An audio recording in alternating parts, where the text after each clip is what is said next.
Alô a todos! Na aula de hoje nós vamos falar sobre o texto, conceitos e abordagens. Primeiramente nós vamos ver a conceituação de texto, posteriormente nós vamos ver alguns exemplos e falaremos também da formalidade e informalidade dos textos orais e textos escritos. O que é um texto? Então pense bem nesses textos que você vai visualizar. Artigos jornalísticos são textos?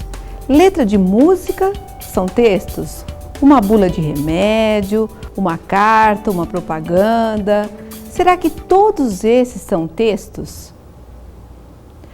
Vamos ver então uma definição de texto?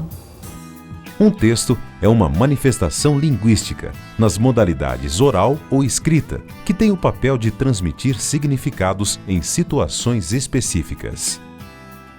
O texto, então, é uma manifestação linguística. É lógico, os textos, eles ocorrem com palavras, com expressões.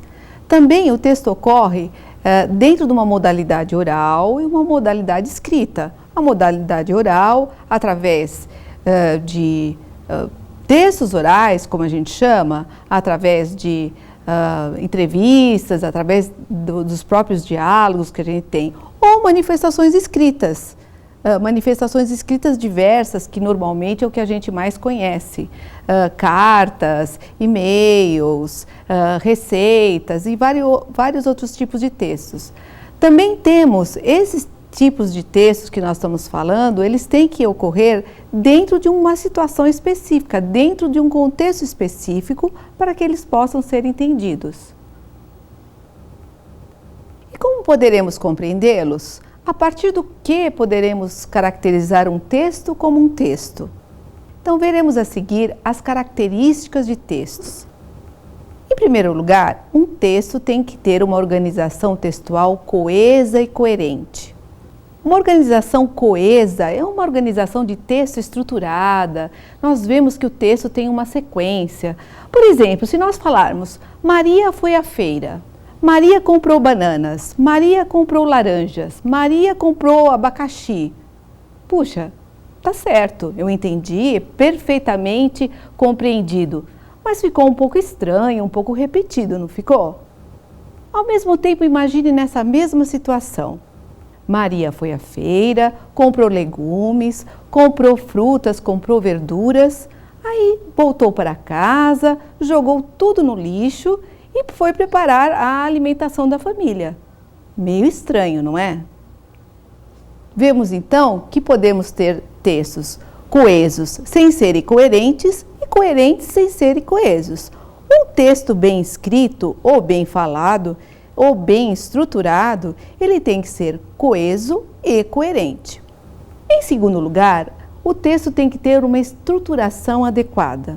O texto ele tem que ter uma organização que nós esperamos encontrar nele. Então imagine textos de um modo geral. Vamos compor um texto. Como que nós vamos compor esse texto?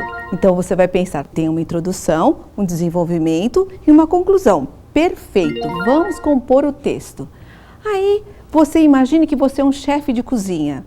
E aí você pensa naquela estruturação de texto. Como é que eu vou colocar aquela receita deliciosa no papel? Bom, introdução, desenvolvimento e conclusão?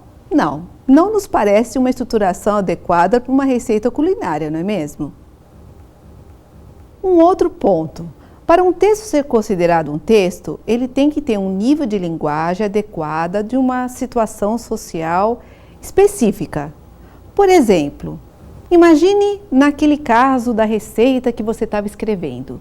Será que a linguagem que você colocaria seria: será que você poderia, por gentileza, quebrar os ovos em uma tigela de porcelana chinesa? Não nos parece muito adequado, não é? Imagine então numa outra situação. Você está numa situação de negócios dentro da sua empresa e tem que escrever uma carta ou um e-mail. Aí imagine que a sua carta seja assim: prezado seu Zé, a gente vai ficar muito feliz em ter você como cliente. Em seguida, veja que texto é esse.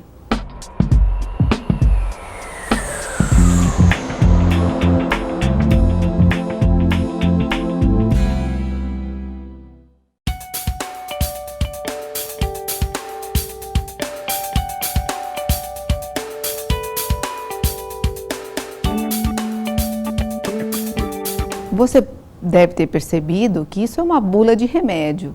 Como será que você descobriu que isso era uma bula de remédio? O layout, talvez, algumas palavrinhas. Veja bem, você viu pelo título que provavelmente é um nome de algum medicamento, não é?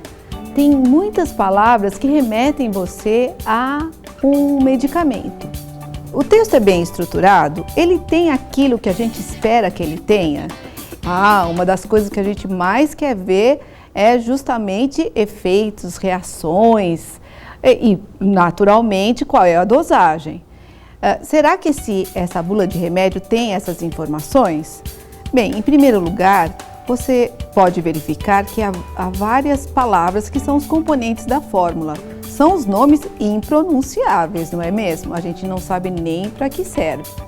Normalmente, a gente se guia de um modo geral por o quê? Imagine que é um remédio importado, um remédio diferente, que não tem nem a tradução em português. Então vamos ver, a gente se guia normalmente pelo aquilo que a gente sabe, números principalmente. Às vezes a gente não precisa nem de informações linguísticas. Então vamos ver nesse tipo de bula. Tem 3, tem days, então deve ser 3 dias. 150 miligramas, deve ser a dosagem do remédio. E 8 horas, eu acho que deve ser de 8 em 8 horas. Bom, então esse texto está cumprindo até aqui a função a que lhe é destinada, que é ser um informativo.